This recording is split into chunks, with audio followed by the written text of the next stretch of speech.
Question number 50, जिसमें कहा गया है figure shows two blocks A and B, यानी ए और बी दो ब्लॉक हैं, each having a mass 320 gram connected by a light string passing over a smooth light pulley.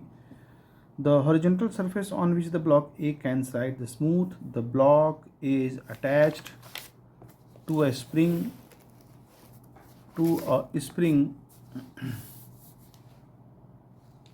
Block is attached to a spring of a spring constant 40 Newton per meter, whose other end is fixed.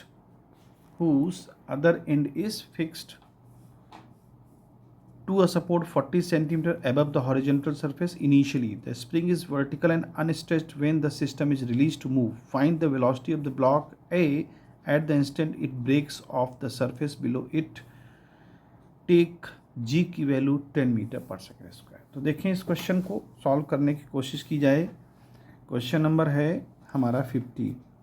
तो देखिए, इस question में ये एक block ए है जो कि spring से अटैच है और जो कि 40 सेंटीमीटर डिस्टेंस है, तो इसकी 0.4 मीटर हो जाएगी डिस्टेंस. अब ये ब्लॉक यहाँ स्लाइड कर सकता है और ये ब्लॉक एक पुली से दूसरे ब्लॉक से बंधा हुआ है बी से. तो जब ये मूव करेगा तो ये ब्लॉक भी नीचे मूव करेगा. मान लीजिए ये मूव करता हुआ यहाँ आ जाता है. जैसे ही ये ब्लॉक ए मूव करके एच पे आएगा तो ये बी ब्लॉक भी मूव करता हुआ नीचे आएगा, वो भी एच डिस्टेंस ही ट्रेवल करेगा. अब मान लें कि यहाँ 0.4 मीटर स्ट्रेच है, तो यहाँ जाहिर सी बात है कि ज़्यादा स्ट्रेच होगी. तो ये 0.4 प्लस एक्स कुछ डिस्टेंस हम स्ट्रेच मान लें.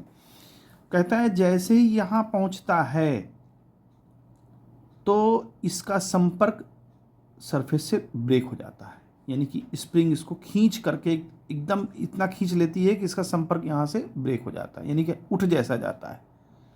लेकिन वेट तब भी तो नीचे काम करेगा, ग्रेविटेशनल फोर्स. अच्छा, अब ये इस पर स्प्रिंग पर एक फोर्स काम करता है F इजिकल टू के एक्स.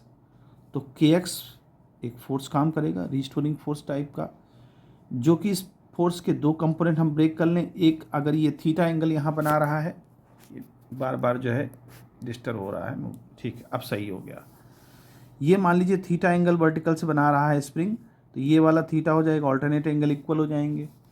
अब ये के एक्स का कंपोनेंट कॉस थीटा आ जाएगा, तो के एक्स कॉस थीटा किसके इक्वल हो जाएगा, एम जी के, उसके वेट को बैलेंस करेगा. ठीक है. अच्छा, अब जैसे यहाँ पहुँचेगा ये, तो संपर्क टूट चुका होगा इसका, तो नॉर्मल रिएक्शन फोर्स लगेगा नहीं. तो यहाँ पर लगने वाला फोर्स हमारा नॉर्मल रिएक्शन फोर्स इक्वल हो जाएगा, इसीलिए के एक्स कॉस थीटा केवल लिखा है. अब यहाँ से अगर हम कॉस थीटा की वैल्यू फाइंड कर लें तो आ जाएगा एम जी बाई के एक्स. एम की वैल्यू 320 ग्राम है, तो ये पॉइंट लगा दिया तो किलोग्राम हो गया. जी की वैल्यू 10 ले लीजिए, के की वैल्यू हमें दे रखी है क्वेश्चन में 40 और एक्स. ठीक है. अब ये वैल्यू हमारी आ गई. कॉस थीटा यहाँ से एक ट्रायंगल देखिए दिख रहा है हमको, ये थीटा तो ये भी थीटा होगा, तो एक ट्रायंगल बना लीजिए जो कि हमें कॉस थीटा की वैल्यू प्रोवाइड कर देगा. ये 0.4 डिस्टेंस है, ये कुछ एलोंगेट है, तो मान लीजिए एक्स एलोंगेट है, तो ये हो जाएगा. कॉस थीटा की वैल्यू बेस अपॉन हाइपोटेन्यूज होती है, तो यहाँ रख दीजिए. बेस कितना है हमारा 0.4, हाइपोटेन्यूज कितना है 0.4 plus x, 0.320 into 10 divide by 40 into x. इसको सॉल्व कर लेंगे, 0 से 0 कैंसिल आउट कर देंगे और क्रॉस मल्टीप्लाई करके एक्स की वैल्यू आ जाएगी 0.1 मीटर. यानी जो हमारी ये स्ट्रेच हुई है ये कितनी हो जाएगी 0.1. तो अगर हम इसको यहाँ देखें तो ये थीटा है, ये 0.4 है, ये हो जाएगी 0.5. तो कॉस थीटा की वैल्यू हो जाएगी बेस अपॉन हाइपोटेन्यूज 4/5 है ना, और 0.5, तो यानी 4/5 हो जाए. अगर ये वैल्यू हम निकालना चाहें तो ये आसानी से निकल सकती है. कैसे? हाइपोटेन्यूज का स्क्वायर कर दीजिए, तो 0.5 का स्क्वायर 0.25 माइनस 0.4 का स्क्वायर 0.16, स्क्वायर रूट कर दीजिए, तो ये वाली लेंथ आ जाएगी, तो आ जाएगी 9. हाँ, तो ये 9 आ जाएगा और 1 से गया 0.09 आ जाएगा. यानी कि ये पॉइंट, इसका स्क्वायर रूट करेंगे तो 0.3 हो जाएगा. ठीक है. यानी 0.3 ये हमारी वैल्यू आ जाएगी. ठीक है. इसका काम पड़ेगा भी हमें. अब देखिए यहाँ पर हम वर्क एनर्जी थ्योरम लगाएंगे पूरे सिस्टम में. तो पूरा सिस्टम जो है अब देखिए ये h डिस्टेंस ट्रेवल करेगा तो ये भी h डिस्टेंस ट्रेवल करेगा। तो अगर पूरे सिस्टम में देखें तो क्या क्या वर्क डन हमारा पास हो रहा है। एक तो वर्क डन नॉर्मल की वजह से जीरो है, क्योंकि यहाँ संपर्क टूट जाता है तो नॉर्मल रिएक्शन फोर्स जीरो हो जाता है, तो नॉर्मल की वजह से जीरो। केवल और केवल ग्रेविटेशन की वजह से इस पर वर्क होगा, क्योंकि ग्रेविटी इसको नीचे खींचेगी, तो mgh हो गया वर्क डन। ठीक है, यहाँ ग्रेविटी का कोई है नहीं, क्योंकि डिस्प्लेसमेंट इस डायरेक्शन में हो, डिस्प्लेसमेंट और ग्रेविटी का जो एंगल है वो 90 डिग्री बन रहा है, तो ग्रेविटी इस ब्लॉक ए पर ग्रेविटी का कोई भी वर्क डन नहीं होगा। देन उसके बाद स्प्रिंग है, तो स्प्रिंग भी खींच रही है इसको, तो स्प्रिंग भी वर्क डन करेगी, तो माइनस का हाफ kx² होता है स्प्रिंग का वर्क डन।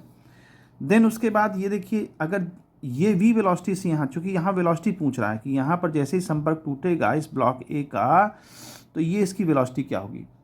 ठीक है, मैंने इसको दिखाया है यहाँ से ऐसे जाता हुआ, और इसको दिखाया है जाता हुआ नीचे।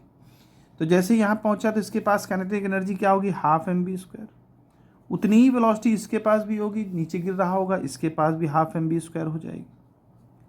लिहाजा सॉल्व कर लेते हैं हम लोग। तो देखिए यहाँ m की वैल्यू पुट करेंगे, g की वैल्यू पुट करेंगे तो ये आ जाएगा, और h की वैल्यू पुट करेंगे तो ये लगभग जो है अच्छा h हमारा यहाँ पर क्या है, ये h है, ध्यान दें। ये h कहाँ से पता चलेगा, यहाँ से h पता चलेगा, और ये h हम लोगों ने निकाला है 0.3 अभी निकाला है। ये h हाइट यहाँ पर डिस्टेंस की तरह भी ट्रीट करेंगे ये। तो इस पूरे की वैल्यू जब सॉल्व करेंगे 320.320 इंटू जी की वैल्यू 10 और h की वैल्यू हमारी आ जाएगी 0.3 माइनस हाफ, k की वैल्यू 40 और x की वैल्यू 0.1 का whole square is equal to half half मिलके mv² हो जाएगा। तो m हो जाएगा 320.320 और इंटू v²। तो जब यहाँ से b की वैल्यू सॉल्व करेंगे तो ये बहुत आसानी से अप्रॉक्स 1.5 आ जाएगी। तो इतना तो हम लोग कर सकते हैं, और ये इसका सलूशन हुआ। तो इस तरह से इस क्वेश्चन को करेंगे।